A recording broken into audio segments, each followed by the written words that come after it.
verse ka-28. Amen. Amen. Emva kwalokho uJesu ekwazi ukuthi konke sekuphelelisiwe ukuba umbhalo ugcwaliseke, wathi ngomile. Kwakubekiwe khona isitsha sigcwele uvinika, khona bachoma ilula ligcwele uvinika uthini lwehisopu, baliyisa emlomeni wakhe. Amen.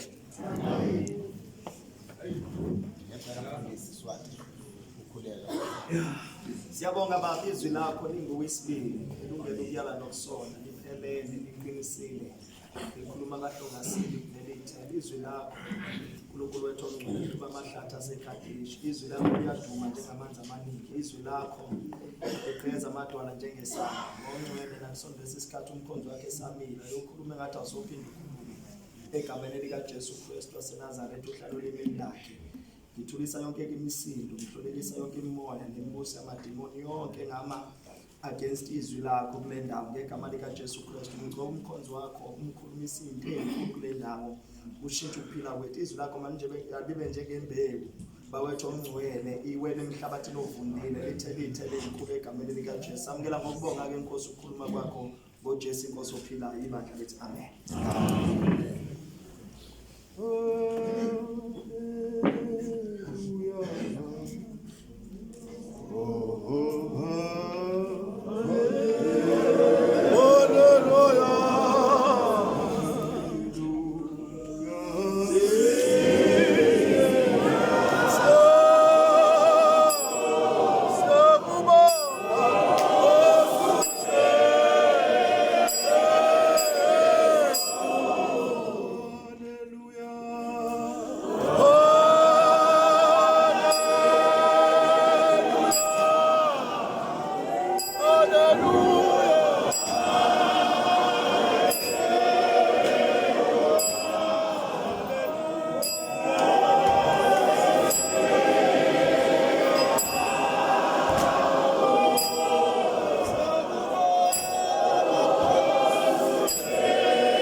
Siyabonga kakhulu umusa kaNkulunkulu ukusiphilisa.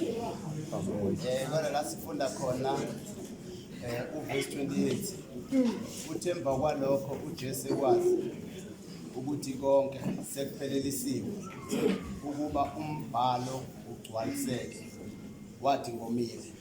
Amen. Amen.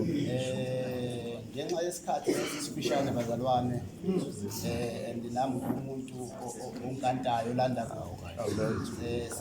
Sisenzovele ngixoxe bese ngihlala phansi. Amen. Uma sifunda bazalwane ngoJohane, isizathu sokuba abhale lezi izincwadi siyathola ukuthi khona la ebalula khona ukuthi ziningi izinto ezenzeka athi kodwa azilotshwanga la. Uthi kodwa lokho engakuloba ukuthi nikholwe yikho. Amen. Masifunda ngoJohane siyathola ukuthi uJohane umuntu obewazi imibhalo ekwi-Old Testament. uJohane and masifunda ngaye kunezigaba ezithi azibu-8 ekhuluma ngaleli gama lokugcwaliseka kombhalo. Okusho ukuthi akaveli ethi kugcwaliseka umbhalo engazi ukuthi yini akhuluma ngayo. Kahle kahle uyazazi incwadi ezazingaphambili. Amen. Lala uma silifunda umqala lapha uthi emva kwalokho uJesu ekwazi ukuthi konke sekuphelelisiwe ukuba umbhalo ugcwaliseke. Akusiyena uJesu la, kodwa uJesu la etholakala khona uthi ngomile. Amen. Le nkulumo lengenhla ithemba kwalokho ekwazi inkulumo kaJohane ezama ukuchazisela ibandla lalingena. Siyathola kulelizwi uma ulifunda ulihlaziya ukuthi ulibhala esenzeke wonke futhi useyazi ukuthi liphi elilandelayo. Nikhona bazalwane. Ulibhala useyazi futhi ukuthi izophilaphi. Manje usezama ukuxoxa istory kubantu ababengekho ukubakhanyisela. Nikhona bazalwane. Usethemba kwalokho uJesu kwazi ukuthi umbhalo ugcwaliseke kuthiwa wathi ngomile. Amen bazalwane. Ngamanye amagama isizathu sokuphuma kwaleli gama elithi ngomile sinye bazalwane ukugcwaliseka kombhalo. Nikhona bangcwele. Kuthi angithi ukuhlela nje noma istep esisodwa bangcwele. Lithi iBhayibheli uma sifunda udlulile kuyona lento umfuka mkhulise ukuthi uthe uJesu esentabeni ekhuleka eshiya abafundi bakhe ibanga ungangokuba uphonsitshe. Uma ngabe khuleka umthandazo wakhe wawuthi Nkosi dlulisa lesi sitsha ngingasiphuzanga. Uthi kodwa kungenzeki intando yami kodwa makwenzeke intando yakho. Nikhona bangcwele. Amen. Uyabuya uJesu mayefika abafundi balele. Uthi madoda beningelinde noma yihora nje libe linye nikhuleka kanye nami ukuze ningangene ekulingweni. Kuthiwa waphinda wabashiya wayothandaza. Uthandaza futhi umthandazo wodwa uthi Nkosi bese ngedlule lesitsha ngingasiphuzanga. Amen bazalwane. Kodwa futhi bese eziphendula yena athi kodwa mangenzeki intando yami kodwa makwenzeke intando yakho. Nikhona bangcwele. uJesu ebona lesi sitsha simenza akhulume into angenaso isifiso sokuyikhuluma esiphambanweni ngenxa yokuthi izoklasha kubantu abamuzwa kowesifazane ethi mina ngingamanzi okuphila ukhuze mina kuyogobhoza imfula yamanzi leswini sakhe. Manje izoklasha lento uma mina futhi sengithi ngomile bazothi kanjani yena ekubeni athi yena ophuze yena kuyogobhoza imfula yamanzi. Lento ethi ukugobhoza isho into engapheli, into engunaphakade. Ngamanye amagama wena Jesu mawufika esiphambanweni ayaphela amanzi agobhozayo. Ikhona bangcwele. Manje intando that's why mayethandaza lapha uyayibuka naleli lizwi ukuthi kumele alisho. Kwazi ukuthi intando kaNkulunkulu isembhalweni ukuthi awugcwaliseke. Intando kaNkulunkulu imkhomba ukuthi Jesu kumele leli lizwi ulisho ngenxa yokuthi kumele kugcwaliseke umbhalo. Isitshelani lento? Isitshela ukuthi uNkulunkulu wethu unguNkulunkulu olihloniphayo izwi lakhe. Umbhalo uyizwi lakhe. La profetwa izwi lakhe. Uma sekwenzeka ongaprofetwanga nikhona bangcwele noma sekwenzeka okuphambana nokuprofetiwe kuyoba izwi lakhe linamanga. Manje kuze kugcwaliseke umbhalo kumele Jesu ume khona phambi kwesixuku usho ukuthi ngomini. Nikhona bangcwele. Kuthiwa uJesu mayesho namazwi uwasho kwisimo kodwa enakho ukuthi owesifazane engamtshela ukuthi mina mayephuze mina awukuyogobhoza uzothini mayezwa mina namhlanje ngithi ngomile. Kwathi ukuthi intando kaNkulunkulu iyamkhomba ukuthi uzodlula khona. Nikhona bangcwele.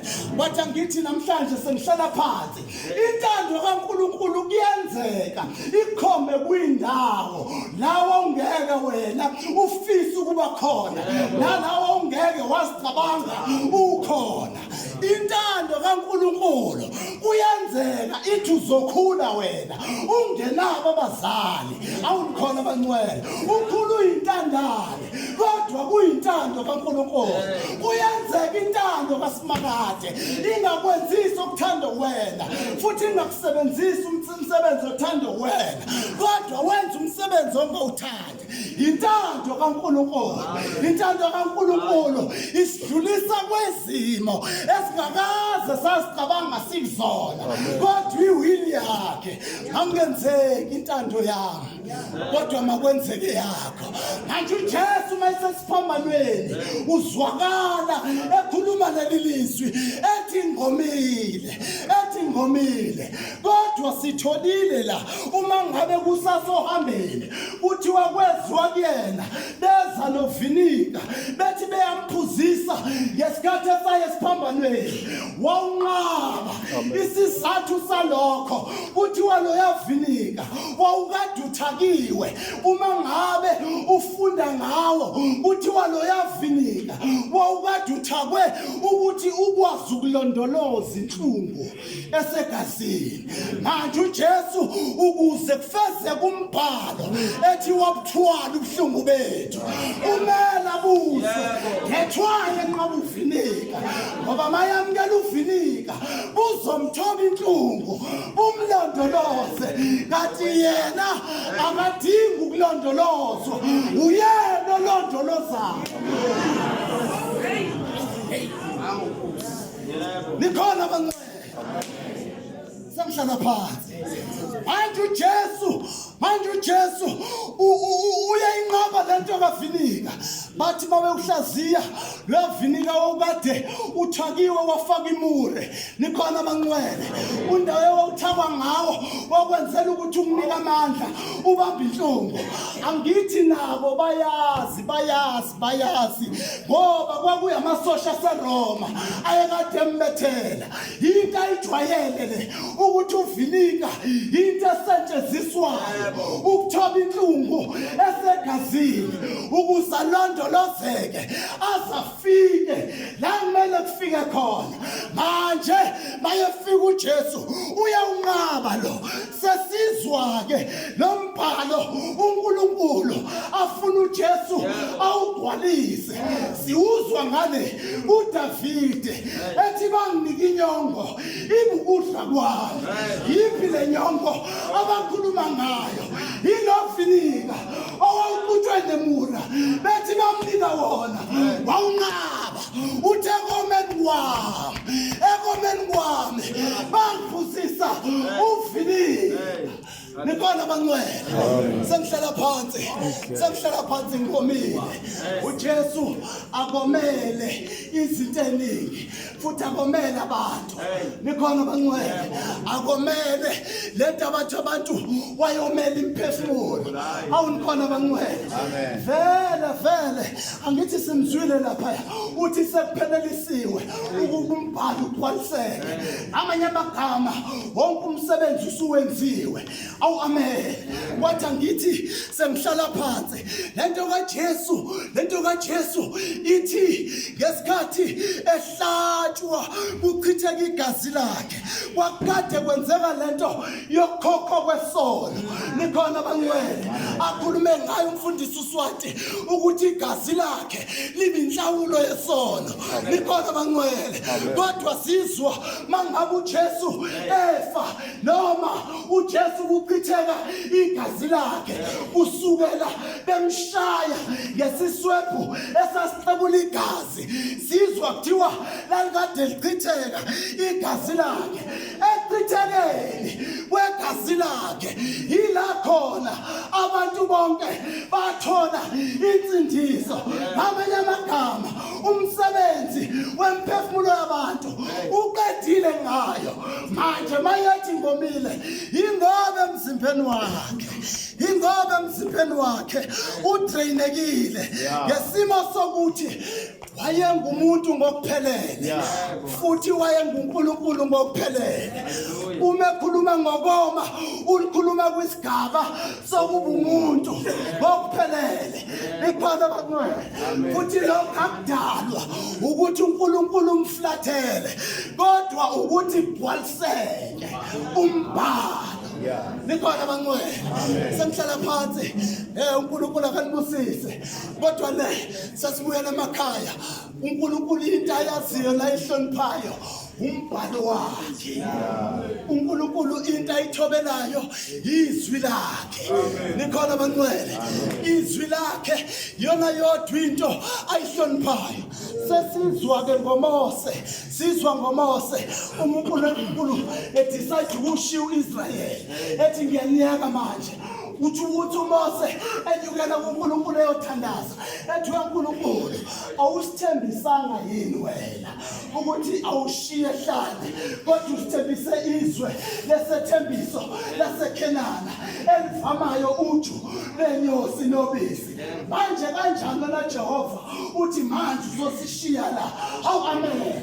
Wathi ukuthi uNkulunkulu uyalihlonipha izwi lakhe. Wathi ukuthi uNkulunkulu uyalihlonipha izwi lakhe.